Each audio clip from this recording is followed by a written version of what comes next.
सोनाक्षी की चारों लड़कियों को बुला लो, क्योंकि चारों के नाम आ रहे हैं हमारे पास, ठीक है। उन्होंने उनको बोला भाई ये मुझे ना ऐसे 550 रिलेटेड पार्टी सीखना है, तो उसको पहले बोलो रिलेटेड पार्टी होती क्या है। वो कहता क्या होती है, कहते जाके एफआरएफ में पढ़ो। वो कहते एफआरएफ ने हमको कुछ नहीं बताया, ठीक है, कहते एफआरएफ ने कुछ नहीं बताया तो ठीक है हम बताते हैं। ऐसी पार्टी जो तुमको कंट्रोल करती है या जो एक्सरसाइज करती है सिग्निफिकेंट इन्फ्लुएंस, या इनडायरेक्टली, या दोनों, दोनों में से कुछ भी चलेगा। डायरेक्टली भी कर सकती है कंट्रोल, भी कर सकती है, ठीक है। तो जो तुमको कंट्रोल करती है वो तुम्हारी रिलेटेड पार्टी, जिसको तुम कंट्रोल करते हो, जिसपे तुम सिग्निफिकेंट इन्फ्लुएंस एक्सरसाइज करते हो, वो तुम्हारी रिलेटेड पार्टी। और तीसरा, जो तुम्हारे साथ कॉमन कंट्रोल में है, ये कॉमन ओनरशिप हो सकती है, तुम्हारे ओनर रिश्तेदार हो सकते हैं, या फिर की मैनेजमेंट जो होती है, सीईओ, सीएफओ, ठीक है, जो भी चीफ एग्जीक्यूटिव मेंबर्स होते हैं वो कॉमन है। तो अगर कॉमन कंट्रोल है तो भी वो रिलेटेड पार्टी है। उसने फिर तुमसे सवाल पूछा, एक बात बताओ, अगर दिल्ली गवर्नमेंट दो एंटिटीज को कंट्रोल करती है तो क्या मैं मान लूं वो रिलेटेड पार्टी? बोलना नहीं। जब तक वो दो एंटिटीज सिग्निफिकेंट ट्रांजैक्शंस नहीं करेंगी, सिग्निफिकेंट शेयरिंग ऑफ रिसोर्सेज नहीं करेंगी, हम उनको रिलेटेड पार्टी नहीं कहेंगे। वो खुश हो गया। फिर उसने बोला ऑडिटर क्या चाहता है? सर ऑडिटर बस ये चाहता है कि रिलेटेड पार्टी जो भी रिलेशनशिप्स है, जो भी ट्रांजैक्शंस है, और फिर जो बैलेंसेस बचते हैं वो प्रॉपर्ली अकाउंटेड एंड डिस्क्लोज्ड हो एफआरएफ में। बट कुछ केसेस में रिस्क ऑफ मटेरियल मिसस्टेटमेंट ज्यादा होती है। कुछ केसेस में रिस्क ऑफ मटेरियल मिसस्टेटमेंट ज्यादा होती है सर। कब? Complex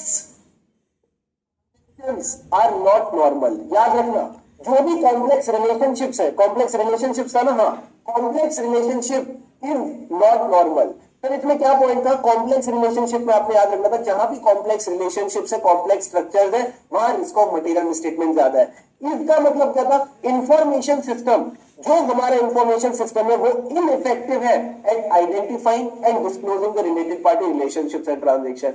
is not normal.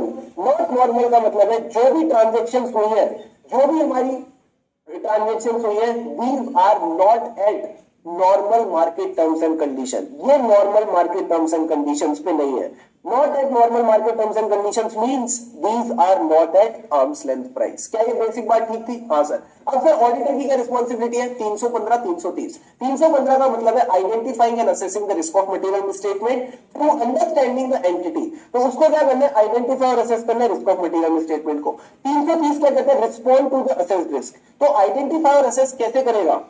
Through understanding the entity. जब वो अंडरस्टैंडिंग लेगा तो उसको कहीं ना कहीं रिस्क ऑफ मटेरियल मिसस्टेटमेंट पता चल जाएगी, including the risk of fraud. उसको फ्रॉड रिस्क फैक्टर्स भी मिल जाएंगे। सर रिलेटेड पार्टी और फ्रॉड हमको दोनों पहली बार कहां मिले थे? ऐसे 200, यानी ऐसे 200 का इनहेरेंट लिमिटेशंस ऑफ ऑडिटिंग वाला टॉपिक आ रहा है। उसमें फिर हमें अदर मैटर वाले टॉपिक की बात करनी है, पर हमें घबराना नहीं है, क्योंकि हमारे पास एक हथियार है जिसका नाम है क्या? बोलो बोलो बोलो, मैं सुन रहा हूं सुन रहा हूं सुन रहा हूं। कौन सा हथियार है? Professional scepticism.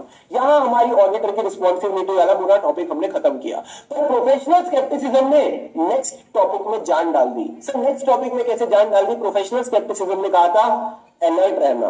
सर अलर्ट कौन से डॉक्यूमेंट्स देखते वक्त रहना है? ये डॉक्यूमेंट्स हमको नीचे पता चले। In for income tax returns, internal audit report. फिर से बोल रहा हूं, in for income tax return, internal audit report. उसके बाद हमने रेगुलेटर की बात की थी, information supplied to the regulatory authorities, ठीक है, documents associated with the entities filings with the securities regulator. Securities regulator कौन है? सेबी। इसी तरह शेयर्स वाले पॉइंट याद रखना, जो हमने शेयर्स होल्ड करते हैं वो हमारे शेयर होल्डर रजिस्टर में मिलेगा, जिसमें हम शेयर्स होल्ड करते हैं वो हमारे रिकॉर्ड ऑफ इन्वेस्टमेंट में मिलेगा। क्या ये 6 पॉइंट्स याद हो गए? हाँ, 5 नंबर का सवाल डन डन डन। और बोलो सर, इसके बाद अगर आपको कोई ऐसी रिलेटेड पार्टी रिलेशनशिप मिलती है या ट्रांजैक्शन मिलती है जो मैनेजमेंट ने डिस्क्लोज नहीं करी, आप एक्साइटेड हो गए, बड़े दुखी हो गए। सर एक्साइटेड हो जाएंगे। एक्साइटेड में एडा पूरी टीम को बताता है, ठीक है, ऐसे करके पूरा टीम को बता देना और जाके टीम को पूरी की पूरी बात बताना कि मेरे को रिलेटेड पार्टी रिलेशनशिप मिली, ट्रांजैक्शन मिली, मजा आ गया। और उसके बाद आप जाओगे मैनेजमेंट के पास। मैनेजमेंट के पास जैसे जाओगे उसको बोला, मैनेजमेंट मैं एक रिलेटेड पार्टी लाया हूं, उसके साथ रिगार्डिंग जितनी भी रिलेशनशिप है, ट्रांजैक्शन है, सारी निकाल के लेके आओ और गला पकड़ लेना और उससे पूछना तुम्हारे इंटरनल कंट्रोल क्यों नहीं आइडेंटिफाई करता है। जब वो ट्रांजैक्शन लेके आएगा तो आपका काम बढ़ेगा। You need to perform your substantive procedure and last में प्रोसीजर्स वगैरह सब परफॉर्म करके एक बार चेक करना क्या ये इंटेंशनल था, और अगर इंटेंशनल है तो इसमें ऑडिट पे इंपैक्ट कंसीडर करके चलना है। क्या ये बेसिक बात है? हाँ सर। अब बताओ sir examples related party relationships के और ट्रांजैक्शंस के जो छुपी रह जाती है। तो बताओ छुप के कौन बैठे हैं, जल्दी से बताओ चैट बॉक्स पे, कौन कौन बच्चा जाग रहा है, मुझे भी पता चल जाएगा। मतलब कौन छुप के बैठा है?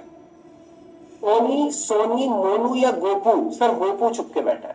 गोपू का क्या मतलब था? गारंटी, ठीक है, गारंटी और guarantor relationships. Oh for outside normal course of business, जितनी भी ट्रांजेक्शन है which are outside normal course of business वो आपको मिलेंगी नहीं। एंड पीयू का मतलब था partnerships which are unincorporated. PU में करता हूं, मोर बोलता है ना पीयू में करता हूं, तो पीयू का क्या मतलब है sir? Partnerships which are unincorporated. And last point was ऐसी related party transactions which are outside normal course of business. ये जो outside normal course of business है, अगर ऐसी ट्रांजेक्शन कोई मिल जाती है तो क्या करोगे?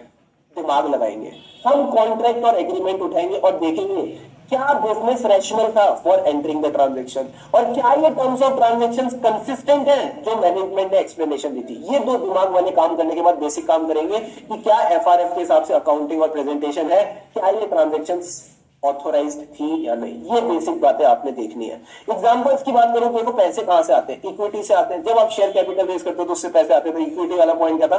कॉम्प्लेक्स इक्विटी ट्रांजैक्शंस और restructuring. Second point sales. Sir sales की दो खास बातें थी, बड़े हैवी डिस्काउंट पे, ठीक है, 99% ऑफर पे आपने सेल दे दी, प्लस सेल्स रिटर्न भी काफी आ रही है। तीसरा क्या नाम था उसका?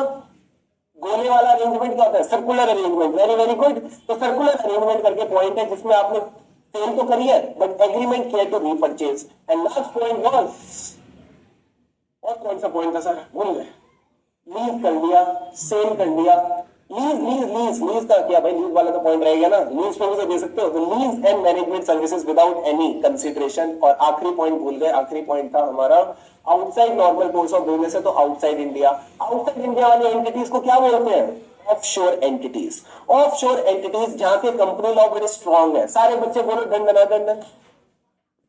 आउटसाइड इंडिया वाली जो एंटिटीज है जहां की कंपनी लॉ बड़ी ही स्ट्रांग है, एकदम तरो ताजा, हॉर्लिक्स खाते हैं वो। जल्दी से बताओ स्ट्रॉन्ग कंपनी लॉज है या वीक कंपनी लॉज है? बड़ी ही वीक है, बड़ी ही कमजोर है, इसीलिए हम उनके साथ ये ट्रांजेक्शन्स करते हैं। एंड यही दिक्कत की बात है, ठीक है, कोई दिक्कत की बात नहीं। यहाँ ऐसे 5